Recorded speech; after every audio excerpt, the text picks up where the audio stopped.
Why is Lucifer mad at Amenadiel? And how does it connect with the secretive Knights Templar? Which of the many angelic blades from the Bible is Azrael's really? And what weird coincidence ties together Dalila and the death of David Bowie? Pleased to meet you. Hope you guessed my name, which is Peter, of course. And here are some of the fascinating ways that literature, history, religion, and pop music inspired the hit show Lucifer. The Lucifer we're talking about, distinctly different from the one in the good book, has always been an important and potent character in the DCU, and that makes him an ideal candidate for a sinful small-screen adaptation. But who could have guessed that it would take the form of a police procedural? While his biblical origins are obvious, Lucifer, Samael Morningstar, taken from the pages of Neil Gaiman's epic Sandman series of comics and then fleshed out in Mike Carey's spin-off, really is his own brand of beast. So, in a way that would bolster his infernal ego, let's start by taking a closer look at the nuances of the main character himself. It seems that the series is mostly based on Old Testament and Hebrew Bible references, especially judging by the choice of names for many of the main characters. You know, Samael, Gabriel, Michael, and obviously that includes Lucifer himself. But our Lucy is more of a mixture that combines characteristics from different religions to give us a singular mythological figure.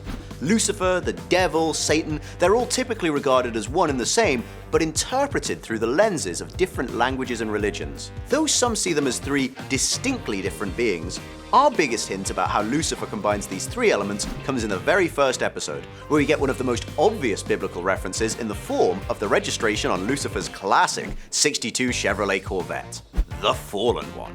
In the Christian Bible and the Old Testament, the fallen angel associated with the devil is more often regarded as Satan, which simply means adversary, which was more of a title than an actual character, really. However, it's in the Hebrew Bible that we get the title Son of the Morning, an angel who was cast down to earth because of his misbehavior and rebellion against God.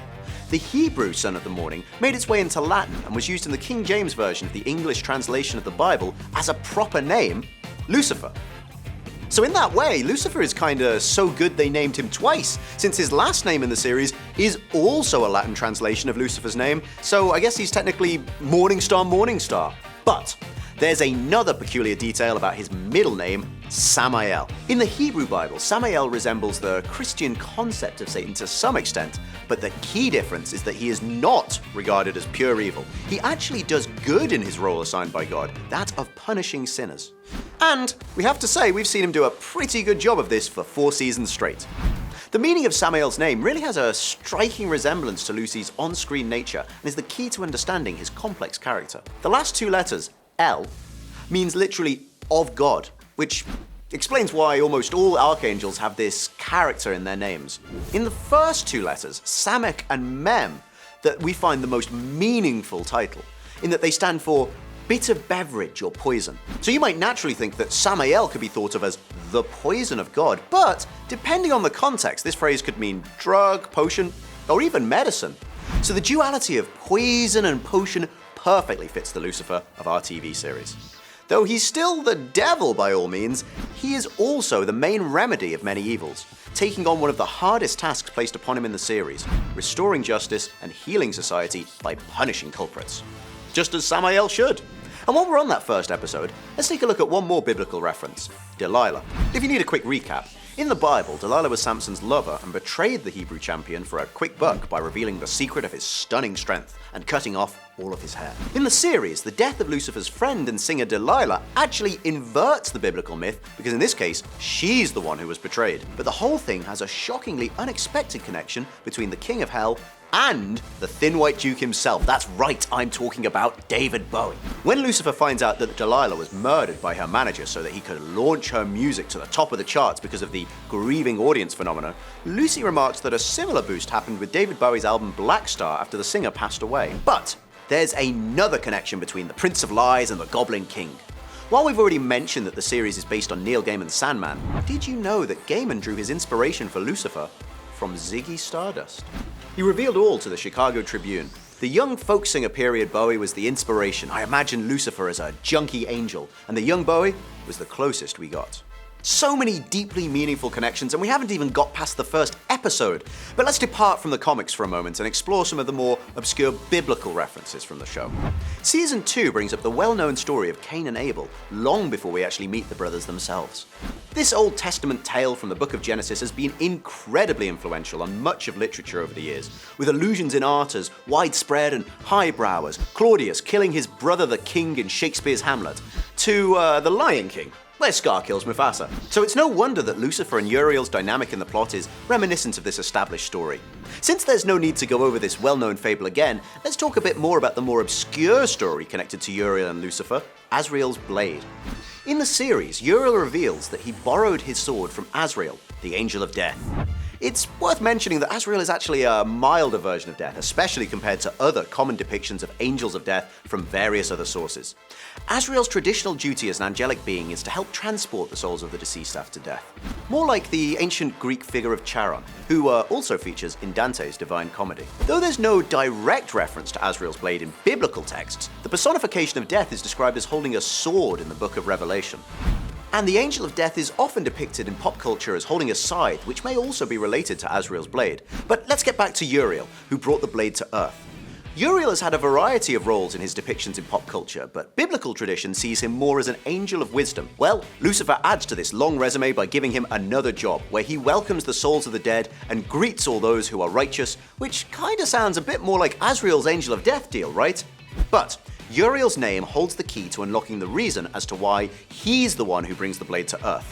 Uriel means God is my light, and he turns out to be the one who first brings just the first part of what turns out to be a flaming sword. If you're up on your Old Testament, or you've just finished watching Good Omens recently, you may recall that we also see flaming swords in the book of Genesis, where, as Adam and Eve are expelled from the Garden of Eden, it says that God placed the cherubim and a sword flaming and turning to guard the way of the tree of life. So, these mighty flaming swords do exist in the Bible, but there's no discussion of a special one that was broken into 3 pieces. In that case, it seems like the writers invented this MacGuffin in order to make the plot a bit more intriguing for us. Let's not forget, though, that Samael, who is also often regarded as an angel of death, holds a sword of his own. Yep, Samael was also there at the Garden of Eden and is also known as a consort of Adam's first wife, Lilith, who we'll get to later. Suffice to say, Eve wasn't Adam's first rodeo, if you know what I mean. Anyway, some Hebrew biblical narratives recount Lilith and Samael as creating a whole bunch of demons the old-fashioned way, including a son, Asmodee, the so-called Sword of Samael. The name could come from his father's Kabbalic name, Severity of God. Lilith isn't just some fringe belief, though, and also comes up in the series. Eve explains that Lilith is Adam's first wife and is the mother of demons, including Mazikeen. But Eve also goes on to say that Lilith tamed the beasts of the night, stupid perfect Lilith. Lilith has her roots in Jewish mythology, described as a dangerous demon of the night whose aspect represents lust and domination or control over men. There's no mentioning of Lilith taming anything in theology, but we can assume that since she's the mother of demons, it's sort of her job to keep them under control in hell. Now let's finish up with an intriguing question that's caused quite a bit of debate over here at Ossa. I'm talking, of course, about the goat joke. In episode 11 of season 1, Amenadiel opens up to Maze and gleefully admits that he's somehow at fault for that story about Lucifer and the goat, which left us wondering what that hilarious story could be. And the next episode, where Lucifer and Chloe have to investigate the murder of a member of a satanic church, gives us a hint. The members of the cult seemingly worship the devil, representing him in a fashion that resembled a goat. This looks very much like the medieval personification of Baphomet, a historic point of confusion up until modern times, which still annoys Lucifer no end. Lucifer's brother being the one who convinced everyone to associate the image of the devil with that of a goat actually does a great job of tying together what you could say is a bit of a plot hole in reality, as there's no indication of any connection between the goat and the devil in any biblical sources. So if that's not from the Bible, how did this goat-headed man come to be an iconic symbol of evil? Well, the story dates back to the 1120s and to French chroniclers of the Crusades. But don't fall asleep just yet, it's not all that obscure. So if you're a fan of such scholarly works as Dan Brown's The Da Vinci Code or National Treasure with Nicolas Cage, you're probably well familiar already with the Knights Templar. This used to be one of the most powerful Catholic military orders and was for many years the main Christian source of financial authority for the Church. Furthermore, all sorts of conspiracy theories swirl around their secretive activities. The order became so mighty and had such a large membership that various rumors about the source of their power started to circulate, and one of those rumors was that they had strayed from the Church and started worshipping Baphomet. Now, true or not, the order was accused of idolatry, and a theory goes that since King Philip IV of France allegedly owed huge debts to the Knights Templar, he decided to use those rumors to dissolve the Knights and sneakily erase his debt. And that's where the idea of the devil and the image of Baphomet got incontrovertibly linked in people's collective consciousness.